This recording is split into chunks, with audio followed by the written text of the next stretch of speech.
ये जो हमारे यहाँ का लोकसभा का कैंडिडेट था लाल कांग्रेस का, वो जब बयानबाजी यहाँ तक हुआ कि वो फॉरवर्ड ब्लॉक पार्टी मजबूरन उसको फॉरवर्ड ब्लॉक से निकाल की वजह से हुआ।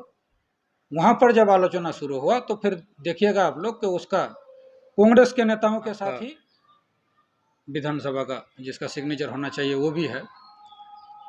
तो अब अचानक अगर है तो उत्तर प्रदेश में कांग्रेस का सबसे बड़ा नेता राहुल गांधी का एमएलए और आपका राज्य का मंत्री गुलाम रब्बानी साहब भी सुप्रीम कोर्ट किया, आप उसका तारीफ क्यों नहीं किए? आप 1000 बार उसका नाम लिए, खराब बात बोलने में नाम आप इतना जलन हसद छोड़िए, सही को सही बोलिए, गलत को गलत बोलिए, और हो सके तो अभी थोड़ा कुछ दिन देखिए। आज प्रेस कॉन्फ्रेंस करने का जो असल मकसद है कि हम लोग कल से नहीं कुछ दिनों से जिस तरह का माहौल चकलिया ग्वालबकोर खास करके हमारे उत्तर दिनाजपुर में पॉलिटिकल एक माहौल चल रहा है, उसमें वक्फ अमेंडमेंट बिल जो एक्ट में अभी बदल गया है उसको लेके साथ ही साथ जो सब बयानबाजी हो रहा है वही सब आम आवाम जो घर में बैठकर अपने मोबाइल में आप लोगों के जरिया देख रहे हैं जो नेता उसका जनप्रतिनिधि क्या कर रहा है, तो आम आवाम को कुछ बताना है। सबसे पहले सबको मेरा सलाम, अस्सलाम वालेकुम, नमस्कार, आदाब। आप थोड़ा पीछे चले जाइए, जब 2021 में विधानसभा इलेक्शन हुआ, इलेक्शन में ये जो हमारे यहाँ का लोकसभा का कैंडिडेट था लाल कांग्रेस का, वो जब 2021 में इलेक्शन हार गया, हार ही नहीं गया, उसका जमानत जब्त हो गया था, आप लोग जानते हैं। उस वक्त से वो इतना गुस्सा में आ गया, या यूं कहिए वो ऐसा उम्मीद ही नहीं किया था जैसा रिजल्ट हो गया। उसके बाद से ही आप देखिएगा, जब 2021 में वो फॉरवर्ड ब्लॉक में था, फॉरवर्ड ब्लॉक के नेताओं के साथ उसका शुरू हो गया बयानबाजी, यहाँ तक हुआ कि वो फॉरवर्ड ब्लॉक पार्टी मजबूरन उसको फॉरवर्ड ब्लॉक से निकाल दिया। उसके बाद वो कांग्रेस में आया। कांग्रेस में आने के बाद जिस तरह से भी हो, हम लोग तो जानते हैं जो सेटिंग करके बीजेपी के नेताओं के साथ सेटिंग करके किस तरह से यहाँ से वोट को काटा जाए, काट के बीजेपी को जिताने में सहूलियत हो, इसके लिए किशनगंज में बैठ के एक बड़ा लेन देन होके उसको टिकट मिल गया। लेकिन मिलने के बाद जब कांग्रेस तो असल में बीजेपी के खिलाफ लड़ता है ना, कांग्रेस को पता लगा जो नहीं एक सीट यहाँ तृणमूल का लॉस हम लोगों की वजह से हुआ, वहाँ पर जब आलोचना शुरू हुआ तो फिर देखिएगा आप लोग कि उसका कांग्रेस के नेताओं के साथ ही शुरू हो गया झगड़ा। आए दिन हम लोग पेपर में देखे, मीडिया में देखे, जो कांग्रेस के नेताओं के साथ भी उसका चल रहा है, जो आज तक चल रहा है। उसके बाद शुरू किया वो आपका, जब शुभेंदु अधिकारी जिसके इशारे पर वो असल में अभी पश्चिम बंगाल में पॉलिटिक्स कर रहा है, वो जब बोल दिया था मुस्लिम एमएलए चेंगदोला कोरे विधानसभार बाहर फेले देवो, तो उस वक्त वो एक बयान दिया था कि तृणमूल के एमएलए को बोला है, फिर उसको बहुत बार सफाई देना पड़ा। उसके बाद देखिएगा कि जब वक्फ अमेंडमेंट एक्ट, उस वक्त एक बिल था, बिल को लेकर जब एक आंदोलन हुआ ग्वालबकोर चकलिया में, उस वक्त वो बोल दिया अचानक कि कालो पट्टी लगाए चाकुलियाते ये आंदोलन करे मने है बिल वापस हो जाए, ये बोल के भी वो फंस गया, उसमें भी उसको सफाई देना पड़ा। उसके बाद जब देखा कि हम फंस रहे हैं, और ये बात जो तृणमूल वाले हम पर शुरू से ही आरोप लगा रहा है कि ये बीजेपी के साथ सेटिंग करके लोकसभा में यहाँ जिताने में बीजेपी को हेल्प किया है, यहाँ के नौजवानों से, मेहनत मजदूरों से क्यूआर कोड के जरिए चंदा लेके अपना जेब भरा है और साथ ही साथ बीजेपी का हेल्प किया। जब ये प्रूव होने लगा तो वो अचानक इसमें लेके आ गया वक्फ अमेंडमेंट के बाद रेजुलेशन पश्चिम बंगाल सरकार रेजुलेशन क्यों नहीं कर रहा है। तो जब रेजुलेशन वो कल बोला है, हम देखे जो 2 तारीख नहीं, वो 22 दिसंबर होगा, हम आप लोगों को दे रहे हैं, उसको आप लोग ये कर दीजिएगा। इसमें आपका विधानसभा का जिसका सिग्नेचर होना चाहिए वो भी है। तो अब अचानक जब रेजुलेशन का मुद्दा आ गया सबके सामने में, जो नहीं रेजुलेशन भी तो हुआ है, अब यह नया एक पैतरा शुरू किया कि रेजुलेशन ऐसे नहीं ऐसे होना था। अब जहां पर वो खुद ये बोल रहे थे कल कि शोभन देव चट्टोपाध्याय एक बहुत सीनियर अच्छा नेता है, उसके पास हम बहुत कुछ सीखे हैं, एक तरफ वो उसका तारीफ कर रहा है और एक तरफ शोभन देव चट्टोपाध्याय किस तरह से बिल को पेश करेगा वो उसको सिखा रहा है। ये जो दोहरा मापदंड जगह जगह पर, मतलब उसके सुविधा के हिसाब से उसको क्या बोलना होगा, ये चकलिया ग्वालपगड़ उत्तर दिनाजपुर का अवाम और कब तक सुनेगा। आप एक बात में खड़ा क्यों नहीं रहते? आप रेजुलेशन का बात बोल रहे थे, जब रेजुलेशन आया आप रेजुलेशन ऐसे नहीं ऐसे करना था, उसमें वो एक बात और बोला है, हम लाल कांग्रेस ऐसे नहीं बोलते हैं। वो केरला सीपीआईएम पार्टी कांग्रेस में वो आप लोगों को दिखा रहा था कल, ये निर्णय हुआ कि इस बिल का, इस एक्ट का मुखालिफत करना होगा। लेकिन वहीं पर केरला में सीपीआईएम का सरकार है, तो क्या केरला का सीपीआईएम सरकार ऐसे ही विधानसभा में जिस तरह से वो बोल रहा है वैसा कोई रेजुलेशन लेके आया है, या फिर उसके हिसाब से जो रेजुलेशन पश्चिम बंगाल गवर्नमेंट लेके आया है वो ठीक नहीं है? लेकिन ठीक नहीं भी है तो एक रेजुलेशन है, वो रेजुलेशन भी क्या केरला गवर्नमेंट लाया है, उस पर वो सवाल नहीं किया। वो बोल रहा था जो सबसे पहले ममता बनर्जी ने ही तेलंगाना का सरकार, क्योंकि वहाँ कांग्रेस का सरकार है, वो सबसे पहले इस बिल का मुखालिफत किया है, वो पेपर में दिखा रहा था। तो क्या तेलंगाना सरकार जो कांग्रेस का है, क्या वो कोई रेजुलेशन लेकर आया? वो रेजुलेशन वो दिखा देता। तो असल में वो रेजुलेशन बोल के फंस गया है। जब रेजुलेशन आ गया तो अब मुद्दे को भटका रहा है। हम लोग शुरू से बोल रहे हैं कि वो मुद्दे को भटकाने में माहिर है। अब वो बता रहे थे, कुछ दिन पहले बता रहे थे वो इसका तमिलनाडु का, आज कल तमिलनाडु नहीं बोला, केरला में सीपीआईएम का सरकार है, तेलंगाना में कांग्रेस का सरकार है, हिमाचल प्रदेश में कांग्रेस का सरकार है, कर्नाटका में कांग्रेस का सरकार है, झारखंड में कांग्रेस अलायंस का सरकार है। क्या कोई भी गवर्नमेंट वहाँ का कोई रेजुलेशन लेके आया है?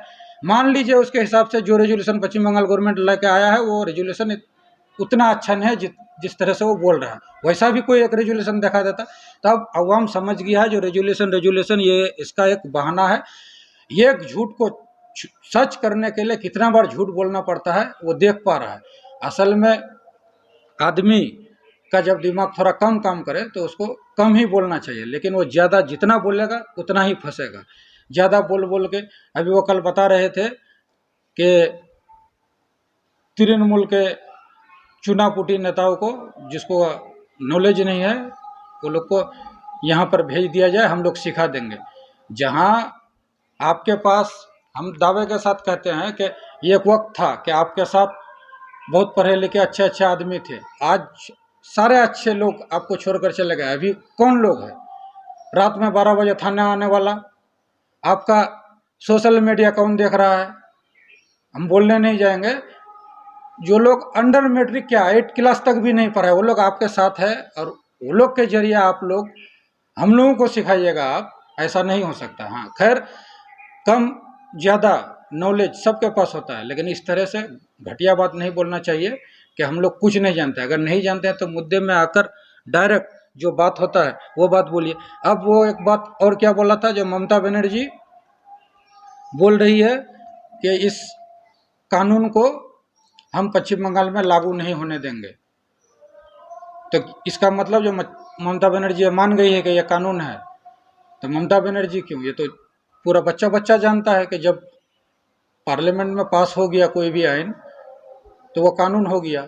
अब उस कानून को ममता बनर्जी स्टेट गवर्नमेंट है, और ये कानून कहाँ पर पास हुआ? सेंट्रल गवर्नमेंट में। तो क्या जिस तरह से वो बोल रहा है रेजुलेशन का बात, ये कि स्टेट गवर्नमेंट सेंट्रल गवर्नमेंट को ऑर्डर कर सकता है या रिक्वेस्ट कर सकता है?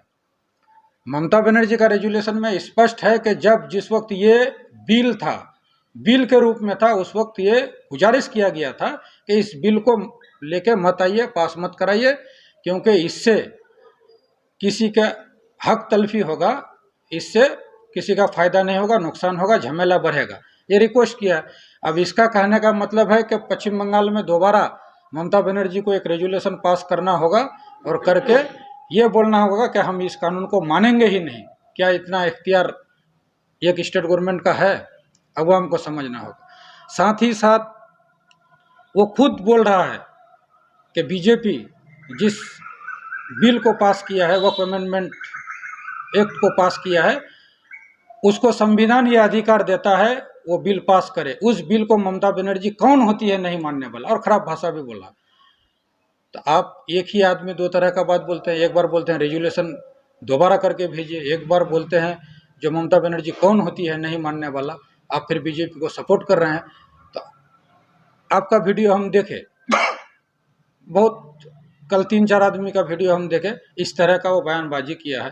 वो जिस तरह से दिन ब दिन बोलता जा रहा है, जितना बोलेगा आदमी और भी समझ जाएगा कि तृणमूल वाले जो आरोप लगा रहे थे, और ये आरोप नहीं प्रूव है कि वो जिस तरह से बीजेपी के लिए अभी काम कर रहा है पिछले 2021 से, और आने वाले दिन में भी वो बीजेपी के लिए ही काम करेगा। बीजेपी को किस तरह से जिताया जाए, और आने वाले दिन में बीजेपी का वो। और एक बात बोला कि उत्तर प्रदेश में जहाँ पर योगी आदित्यनाथ का सरकार है वहाँ पर आंदोलन हो रहा है, लेकिन पश्चिम बंगाल में आंदोलन करने नहीं दिया जा रहा है। क्या यह सही है? पश्चिम बंगाल में आंदोलन नहीं हुआ, आज आंदोलन ही हुआ बोल के तो मुर्शिदाबाद में उसके जैसा लाल कांग्रेसी घुस के बीजेपी जो चाहता था एक दंगा फसाद करके फिर सेंट्रल फोर्स उतार के आज राष्ट्रपति शासन का डिमांड करके बैठा हुआ है।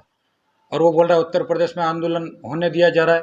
किसी तरह से वो साबित करना चाहता है कि योगी आदित्यनाथ ममता बनर्जी से अच्छा है। क्या ऐसा है? अगर है तो उत्तर प्रदेश में कांग्रेस का सबसे बड़ा नेता राहुल गांधी का वहीं पर सीट है, वहीं से जीता है। क्या राहुल गांधी एक आंदोलन किया है वक्फ अमेंडमेंट एक्ट लेके, या राहुल गांधी का पार्टी का कोई किया है? एक फोटो वीडियो वो दिखा दे। तो इस तरह से आदमी को गुमराह, आपको ममता बनर्जी से कुछ दिन पहले क्या बोल रहा था, अगर ममता बनर्जी को उखाड़ फेंकना है तो सबसे पहले बीजेपी को उखाड़ फेंकना है, तो ममता बनर्जी को हराना होगा। किसी ना किसी तरह से जो एजेंडा बीजेपी का है कि ममता बनर्जी को यहाँ से हटाया जाए, वही एजेंडा इसका है। इसका काम है मुस्लिम वोटरों को डिवाइड करना, उसका काम है हिंदू वोटरों को डिवाइड करना, किसी तरह से बीजेपी का सरकार को लाना। ये जग जाहिर हो गया है।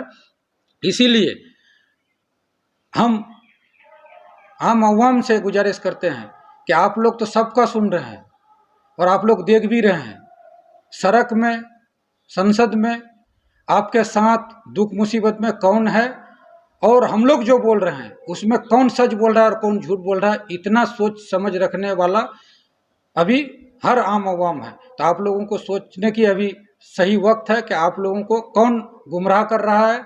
QR कोड के जरिए आपसे रुपया लेके, आपसे चंदा लेके, आपसे बैनर लेके, आपसे फ्लेक्स लेके, आपका वोट लेके बीजेपी को जिताने में कौन सहूलियत कर रहा है, और फिर तरह तरह का आरोप तृणमूल पर लगा के यहाँ पर बीजेपी का सरकार जिस तरह से किया जाए, ये कौन कर रहा है, आप लोगों को अभी सोचना होगा।